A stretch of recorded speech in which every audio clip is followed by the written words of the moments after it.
Everyone is so woke nowadays that they've forgotten the art of bribing people and how far it can get you. It's not just wokeness, it's a class difference and a nationality difference. People from working class backgrounds don't like schmoozing. At least not in the United States. I'm Dr. Anna Kalschmidt. I research the unwritten rules of work for the working class and neurodivergence. One of those unwritten rules is schmoozing. My research respondents who are Americans who've moved up in class, they were surprised how much schmoozing they had to do and they hated it. This is consistent with other research showing that Western civilizations do not like schmoozing.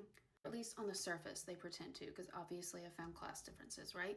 But Western civilizations really like to push that they value authenticity and meritocracy. And flattery and ingratiating people contradicts those values. That's why it's an insult to call someone a brown noser. And why it's really hard for neurodivergent people to know what is the appropriate level of flattery, because it's hard for us to read social cues. And you have to flatter very carefully. It has to be, like she said, she brought everyone coffee to an interview.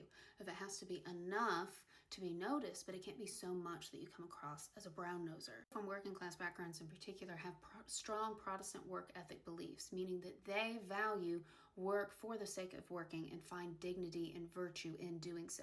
That doesn't mean they love their jobs, but it's part of the culture to work really, really hard. Unfortunately, in white collar work among the elite, this just sets you up for exploitation. Or at the very least, you're going to work your ass off and it's not going to be recognized without a little schmooze. The problem is it's also exhausting, and it is work. Too much ingratiation can also be exhausting. And I'll get to another class difference there in a minute, but let me read you this section from my book. Ingratiation has been found to be related to emotional exhaustion, counterproductive work behaviors such as stealing and cheating, and feelings of resentment toward the person they are ingratiating. These studies find that ingratiation depletes employees' time, energy, and money, which provides incentives for them to act out in revenge. This is especially true of employees who have low power distance orientations, as they find these hierarchy behaviors more exhausting. This resentment has been found to correlate with employees socially undermining their CEO in communications with journalists. Literally, there's research on that. For people from working class backgrounds in particular, this exhaustion can be hard to justify with when you have watched your parents, and maybe even you have done some of yourself, manual labor. If you watched your dad on his hands and knees laying tile, or another parent, emptying bedpans in a hospital and lifting enormous patients, then it can be like, am I really tired? Right? But emotional exhaustion is real.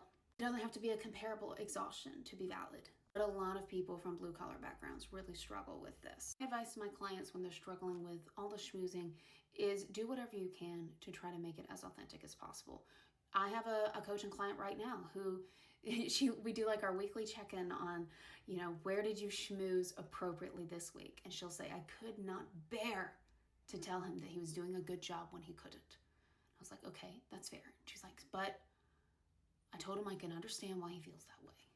And I told him he did a good job about something else, or that he did a good job before, and I would like to see him replicate that again. And I was like, you know what?